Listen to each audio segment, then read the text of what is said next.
Hello friends, education update ચેનલમાં હું આશીષ વાઘેલા આપ સૌનું હાર્દિક સ્વાગત કરું છું. મિત્રો, આપણે જે બંધારણની સિરીઝ ચાલુ છે તે સિરીઝ નંબર 6 મિત્રો, જે અતિ ઉપયોગી જે પ્રશ્નો છે તે કાઢવાનો પ્રયાસ કર્યો છે ફ્રેન્ડ્સ. તો પહેલો પ્રશ્ન જોઈએ, રાજનીતિના માર્ગદર્શક સિદ્ધાંતો શું છે? તો મિત્રો, રાજનીતિના માર્ગદર્શક સિદ્ધાંતો છે મિત્રો એ નૈતિક સૂચનો છે. શું છે મિત્રો? નૈતિક સૂચનો છે, જેને મિત્રો કોર્ટ દ્વારા છે એ મિત્રો એમાં દાદ માગી શકાતી નથી કે એનો અમલ કરાવી શકાતો નથી. તો રાજનીતિના માર્ગદર્શક સિદ્ધાંતો છે મિત્રો એ મિત્રો પાયાના સિદ્ધાંતો ગણી શકાય છે. તો એ ખાસ આપણે યાદ રાખીશું. બીજો પ્રશ્ન, સંપત્તિના ઉત્પાદનના સાધનોની જમાવટ અમુક જ હાથોમાંથી થતી અટકાવવાની જોગવાઈ ભારતીય સંવિધાનના કયા અનુચ્છેદમાં છે મિત્રો? તો સંપત્તિના ઉત્પાદનના સાધનોની જમાવટ છે અમુક હાથોમાંથી થતી અટકાવવાની જોગવાઈ છે મિત્રો એ ભારતીય બંધારણ અનુચ્છેદ છે 39મો અનુચ્છેદ. કયો છે મિત્રો? અનુચ્છેદ નંબર 39. ઓપ્શન ક ની અંદર આપેલો છે મિત્રો. અને મિત્રો અનુચ્છેદ 39 છે એ પણ આપણને ખબર હોવી જોઈએ. એની અંદર બીજી પણ વાત થયેલી છે, પુરુષો અને સ્ત્રીઓને બંનેને સરખા કામ માટે સરખા વેતનની મિત્રો, સમાન કામ માટે સમાન વેતનની વાત પણ અનુચ્છેદ 39માં જ થયેલી છે મિત્રો. અને મિત્રો એક બીજો પણ પ્રશ્ન, અનુચ્છેદ 39A ની અંદર વાત થયેલી છે સમાન ન્યાય અને મફત કાનૂની સહાય. તો મિત્રો બંને પ્રશ્નો છે મિત્રો અને મિક્સ ન કરતા 39 પૂછે મિત્રો તો સમાન કામ માટે સમાન વેતન, અને 39A પૂછે તો સમાન ન્યાય અને મફત કાનૂની સહાય આવશે. પણ મિત્રો સાથે આપણે 39માં બીજું પણ યાદ રાખીશું કે સંપત્તિ અને ઉત્પાદનના સાધનોની જમાવટ અમુક જ હાથોમાં થતી અટકાવવાની જોગવાઈ ભારતીય સંવિધાનના અનુચ્છેદ 39ની અંદર વાત થયેલી છે.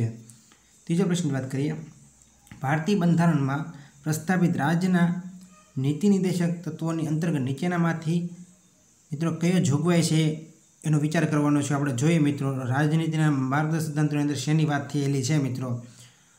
તો જોઈએ, ભારતીય નાગરિકો માટે સમાન નાગરિક સંહિતાની જોગવાઈ કરવી. તો મિત્રો આવી તો વાત થયેલી જ નથી કાંઈ. પછી જોઈએ, રાજનીતિના માર્ગદર્શક સિદ્ધાંતોની અંદર વાત થયેલી છે ગ્રામ પંચાયતની રચના કરવી. તો કે હા, રાજનીતિના માર્ગદર્શક સિદ્ધાંતોની અંદર મિત્રો ગ્રામ પંચાયતની રચના કરવાની વાત થયેલી છે એટલે ઓપ્શન સાચો પડશે. એને પછી ગ્રામીણ ક્ષેત્રમાં કુટીર ઉદ્યોગોને પ્રોત્સાહિત કરવા. તો મિત્રો કુટીર ઉદ્યોગોને પ્રોત્સાહિત કરવાની વાત પણ મિત્રો રાજનીતિના માર્ગદર્શક સિદ્ધાંતોની અંદર થયેલી છે. ઓપ્શન ડ ની અંદર જોઈએ, તમામ કર્મચારીઓ માટે યોગ્ય રજા અને સાંસ્કૃતિક અવસરો પૂરા પાડવા. મિત્રો આ વાત થયેલી નથી એટલે મિત્રો આની અંદર જવાબ છે આપણા 2 સાચા પડશે. જે મિત્રો આ પ્રશ્ન સાઇન બનાવ્યો છે મિત્રો જાણી જોઈને, તો મિત્રો 2 યાદ રાખશું આપણે.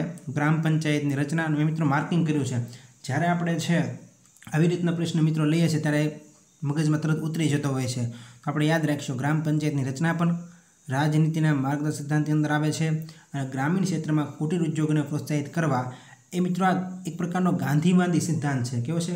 ગાંધીવાદી સિદ્ધાંત છે. પણ આપણે યાદ રાખવાનું છે, ગ્રામ પંચાયતની રચના કરવી અને ગ્રામીણ ક્ષેત્રમાં કુટીર ઉદ્યોગોને પ્રોત્સાહિત કરવા. તો આ રાજનીતિના માર્ગદર્શક સિદ્ધાંતની અંદર આવે છે મિત્રો, તો યાદ રાખીશું આપણે. ચોથા પ્રશ્નની વાત કરીએ, ભારતના બંધારણમાં આંતરરાષ્ટ્રીય શાંતિ અને સુરક્ષાની જોગવાઈ શેમાં કરવામાં આવી છે મિત્રો? તો આંતરરાષ્ટ્રીય શાંતિ અને સુરક્ષાની જોગવાઈ છે મિત્રો રાજનીતિના માર્ગદર્શક સિદ્ધાંતની અંદર કરવામાં આવેલ છે. ઓપ્શન બ આપણો સાચો પડશે. પાંચમો પ્રશ્નની વાત કરીએ, ભારતના બંધારણના ઉદ્દેશોમાંથી આર્થિક ન્યાયની જોગવાઈ શેમાં કરવામાં આવી છે મિત્રો? તો આર્થિક ન્યાયની જોગવાઈ છે મિત્રો એ 2 જગ્યાએ કરવામાં આવેલી છે. જે ઓપ્શન બ આપણો સાચો છે. આમુખની અંદર પણ વાત થયેલી છે અને રાજ્યના નીતિ નિર્દેશક તત્વોની અંદર પણ વાત થયેલી છે આર્થિક ન્યાયની મિત્રો. તો આપણે આ પ્રશ્ન યાદ રાખીશું. આર્થિક ન્યાયની વાત આવે એટલે આમુખમાં પણ છે અને રાજનીતિના માર્ગદર્શક સિદ્ધાંતની અંદર પણ આપેલ છે. છઠ્ઠા પ્રશ્નની વાત કરીએ, નીચે પૈકી સંવિધાનના કયા આર્ટિકલ પ્રમાણે બાળકોને મફત અને ફરજિયાત શિક્ષણની જોગવાઈ છે મિત્રો? તો બાળકોને મફત અને ફરજિયાત શિક્ષણની જોગવાઈ છે મિત્રો આર્ટિકલ 45 અંતર્ગત, જે મિત્રો ઓપ્શન અની અંદર આપેલ છે, જેની અંદર મિત્રો બાળકોને મફત અને ફરજિયાત શિક્ષણની જોગવાઈ થયેલી છે આર્ટિકલ 45. સાતમા પ્રશ્નની વાત કરીએ, ભારતના બંધારણમાં દર્શાવેલ રાજનીતિના માર્ગદર્શક સિદ્ધાંતોમાંનું કયું અથવા કયા ગાંધીજીના સિદ્ધાંતો પર આધારિત છે મિત્રો? તો જોઈએ, પહેલું, કેફી પીણા અને સ્વાસ્થ્ય નુકસાન કરતા નશીલા દ્રવ્યો ઉપર પ્રતિબંધ. મિત્રો આ ગાંધીવાદી સિદ્ધાંત નથી. બીજું જોઈએ, આધુનિક અને વૈજ્ઞાનિક ઢબે ખેતી અને પશુપાલન સ્થાપિત કરવું. તો મિત્રો આ ગાંધીવાદી સિદ્ધાંત છે એટલે આપણો ઓપ્શન બીજો છે મિત્રો સાચો છે એટલે ઓપ્શન બ ફક્ત બીજું એ મિત્રો આપણું સાચું પડશે. આધુનિક અને વૈજ્ઞાનિક ઢબે ખેતી અને પશુપાલન સ્થાપિત કરવું એ મિત્રો ગાંધીવાદી સિદ્ધાંત છે। એ પહેલાં પણ મિત્રો 2 ગાંધીવાદી સિદ્ધાંત આવી ગયા છે, ગ્રામ પંચાયતની રચના કરવી અને ગ્રામીણ ક્ષેત્રમાં કુટીર ઉદ્યોગને પ્રોત્સાહિત કરવા, એ પણ આપણે યાદ રાખીશું। 8મો પ્રશ્ન, રાજનીતિના માર્ગદર્શક સિદ્ધાંતો અંગે કયા વિધાનો સાચા છે મિત્રો? તો રાજનીતિના માર્ગદર્શક સિદ્ધાંતની અંદર કયા વિધાનો સાચા છે મિત્રો, એ વાત કરીએ તો જોઈએ આર્ટિકલ 37 હેઠળ તેના અમલીકરણ અંગે જણાવેલ છે મિત્રો।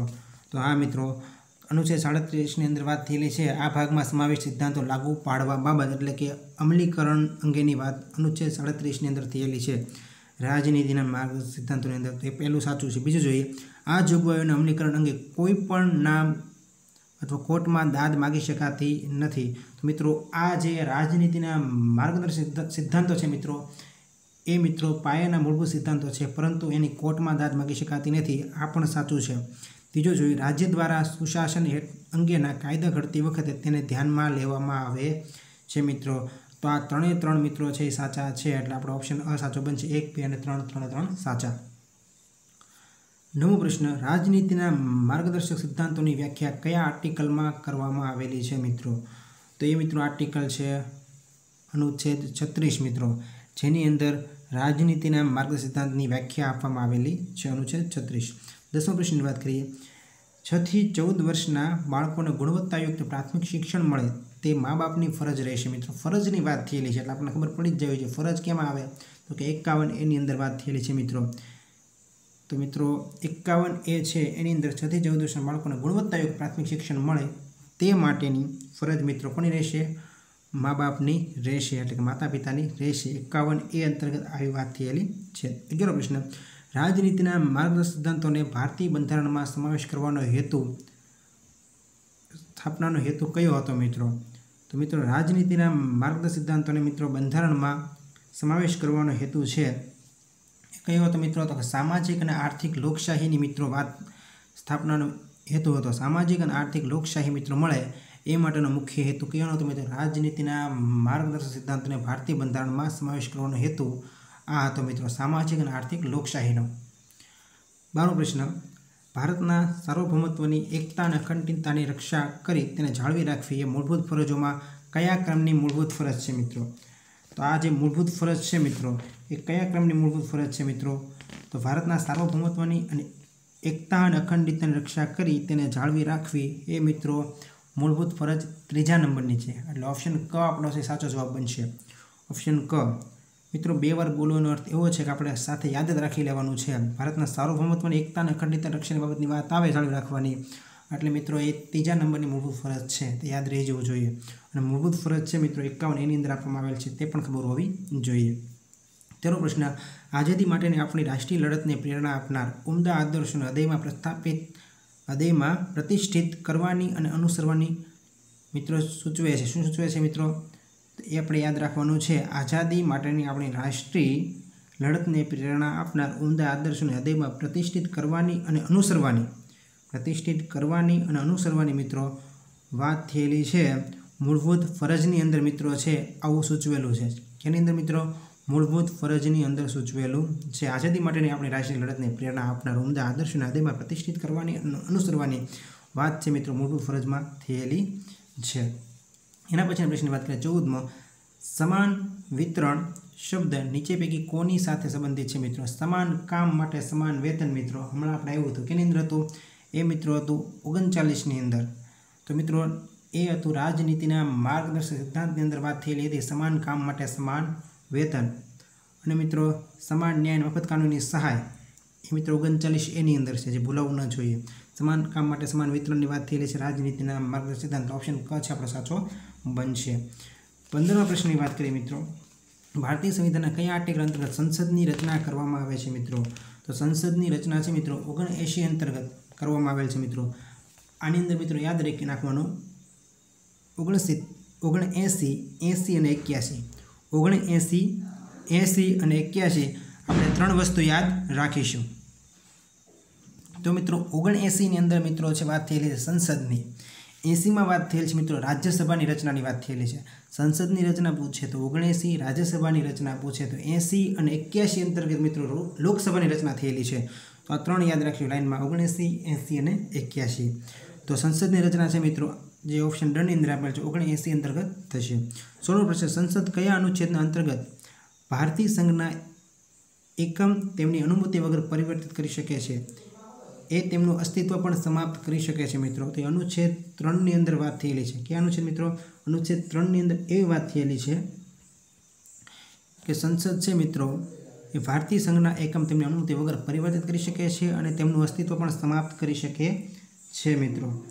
તો એ અનુચ્છેદ 3 ની અંદર વાત થયેલી છે। 17મો પ્રશ્ન સ્વતંત્ર ભારતના સંસદીય ઇતિહાસમાં કેટલી વાર બંને ગૃહોની સંયુક્ત બેઠક બોલાવવામાં આવી છે મિત્રો? તો બંને ગૃહોની સંયુક્ત બેઠક છે મિત્રો અત્યાર સુધીમાં છે મિત્રો 3 વખત બોલાવવામાં આવેલી છે। ઓપ્શન બ છે આપણો સાચો પડશે। 18મો પ્રશ્ન ભારતીય સંસદનું ઉદ્ઘાટન ક્યારે કરવામાં આવ્યું હતું મિત્રો? તો ભારતીય સંસદનું ઉદ્ઘાટન છે એ ઓપ્શન એ મુજબ એટલે કે 1927માં ભારતીય સંસદનું ઉદ્ઘાટન કરવામાં આવ્યું હતું 1927માં। 19મો પ્રશ્ન બંધારણીય સભાને વચગાળાની સંસદમાં પરિવર્તિત ક્યારે કરવામાં આવી? મિત્રો બંધારણ સભાને વચગાળાની સંસદમાં છે મિત્રો 26 જાન્યુઆરી 1950ના રોજ છે એ પરિવર્તિત કરવામાં આવી હતી। બંધારણ સભાને વચગાળાની સંસદમાં 26 જાન્યુઆરી 1950ના રોજ પરિવર્તિત કરવામાં આવી એટલે મિત્રો આપણો જવાબ છે ઓપ્શન બ બનશે 26 જાન્યુઆરી 1950। 20મો પ્રશ્ન ભારતીય સંચિત નિધિના મિત્રો સંરક્ષક તરીકે કોને માનવામાં આવે છે મિત્રો? તો સંચિત નિધિના સંરક્ષક તરીકે મિત્રો છે એ સંસદને માનવામાં આવે છે। સંચિત નિધિના સંરક્ષક કોને માનવામાં આવે છે મિત્રો? સંસદને। મિત્રો સની ઉપર પણ છે એ મીંડું છે અને સંસદની ઉપર પણ મીંડું છે એટલે વિસર્ગ છે તો આપણે યાદ રાખીશું સંચિત નિધિ તો સંરક્ષણ કોણ કરે મિત્રો? તો સંસદ। 21મો પ્રશ્ન અનુચ્છેદ 80 મુજબ સંસદના 2 સત્રોની વચ્ચે વધારેમાં વધારે કેટલા દિવસનું અંતર હોવું જોઈએ મિત્રો? તો સંસદના 2 સત્રોની વચ્ચે વધારેમાં વધારે છે મિત્રો 6 માસનું અંતર હોવું જોઈએ। એ મિત્રો કયો અનુચ્છેદ કહે છે? અનુચ્છેદ 80 કહે છે મિત્રો। અને 80 અંતર્ગત મિત્રો છે તે શું છે એ પણ આપણને ખબર હોવી જોઈએ। 80 અંતર્ગત છે મિત્રો એ રાજ્યસભાની રચના થાય છે એ પણ આપણને ખબર હોવી જોઈએ। 22મો પ્રશ્ન અનુચ્છેદ 105 સંબંધિત છે મિત્રો। તો અનુચ્છેદ 105 છે મિત્રો એ સંસદીય વિશેષાધિકારોની વાત થયેલી છે। સંસદના વિશેષાધિકાર મિત્રો છે અનુચ્છેદ 105 અંતર્ગત મળે છે। 23મો પ્રશ્ન ભારતમાં સંસદીય સમિતિઓની શરૂઆત થઈ મિત્રો। તો ભારતમાં સંસદીય સમિતિઓની શરૂઆત છે મિત્રો એ મોન્ટેગ્યુ ચેમ્સફોર્ડ સુધારા અનુસાર મિત્રો મોન્ટેગ્યુ ચેમ્સફોર્ડ સુધારા જે મિત્રો 1919માં થયા હતા એ અંતર્ગત મિત્રો છે એ સંસદીય સમિતિની રચના થઈ હતી। 24મો પ્રશ્ન જો સંસદના એક સદનનો સભ્ય બીજા સદનમાં પણ ચૂંટાય તો તેનું પ્રથમ સ્થાન કેટલા દિવસમાં ખાલી થયેલ સમજવામાં આવે છે મિત્રો? કોઈ સંસદનો એક સદનનો સભ્ય છે મિત્રો એ બીજા સદનમાં ચૂંટાય તો તેનું પ્રથમ સ્થાન કેટલા દિવસમાં ખાલી થયેલ માનવામાં આવે છે મિત્રો? તો યાદ રાખો મિત્ર બીજા સદનમાં ચૂંટાય તે દિવસથી તરત જ એનું સ્થાન છે એ ખાલી સમજવામાં આવશે। ઓપ્શન એ આપણો સાચો જવાબ છે। 25મો પ્રશ્ન જો કોઈ સાંસદ કોઈ રાજ્ય વિધાનમંડળના સભ્ય તરીકે ચૂંટાય અને પોતાના સાંસદ પદથી રાજીનામું ન આપે તો તે કેટલા દિવસ પછી સાંસદ રહેતો નથી મિત્રો? તો એ મિત્રો છે એ 14 દિવસ પછી છે સાંસદ રહેતો નથી। જો કોઈ સાંસદ કોઈ રાજ્ય વિધાનમંડળના સભ્ય તરીકે ચૂંટાય અને પોતાના સાંસદ પદથી રાજીનામું ન આપે તો તે મિત્રો 14 દિવસ પછી સાંસદ તરીકે રહેતો નથી। ઓપ્શન ક આપણો સાચો જવાબ છે। 24મો પ્રશ્ન સંસદના કોઈપણ સભ્યને સંસદના સત્ર પહેલાં અથવા પછીના કેટલા દિવસ દરમિયાન દીવાની અદાલતની કાર્યવાહી માટે ધરપકડની મુક્તિ આપવામાં આવી છે મિત્રો? તો મિત્રો 40 દિવસ સુધી હું કીધું સંસદના કોઈપણ સભ્યને સંસદના સત્ર પહેલાં અથવા પછીના 40 દિવસ દરમિયાન દીવાની અદાલતની કાર્યવાહી માટે ધરપકડથી મુક્તિ આપવામાં આવી છે। તો 40 દિવસ આપણે ખાસ યાદ રાખીશું મિત્રો। જે ગઈ બિન સચિવાલય એટલે કે 17/11/2019માં લેવાની હતી મિત્રો એ બિન સચિવાલયની એક્ઝામનો મિત્રો આ પ્રશ્ન પૂછાઈ ગયેલો છે। 23મો પ્રશ્ન નીચેનામાંથી કોણ ત્રિશંકુ સંસદને સાચા અર્થમાં વર્ણિત કરે છે મિત્રો? આ પ્રશ્ન લેવાનું કારણ એક જ છે કે ત્રિશંકુ સંસદ કોને કહેવાય? તો આપણે ખાસ યાદ રાખી લઈશું કે ત્રિશંકુ સંસદ છે મિત્રો એવી સંસદ ઓપ્શન એ આપણો સાચો જવાબ છે એવી સંસદ જેમાં કોઈ પક્ષનું સ્પષ્ટ બહુમત નથી। એવી સંસદ જેમાં કોઈ પક્ષનું સ્પષ્ટ બહુમત નથી એને મિત્રો ત્રિશંકુ સંસદ તરીકે ઓળખવામાં આવે છે। 28મો પ્રશ્ન ભારતીય સંસદની કાર્યવાહીમાં શૂન્યકાળનો શું અર્થ છે મિત્રો?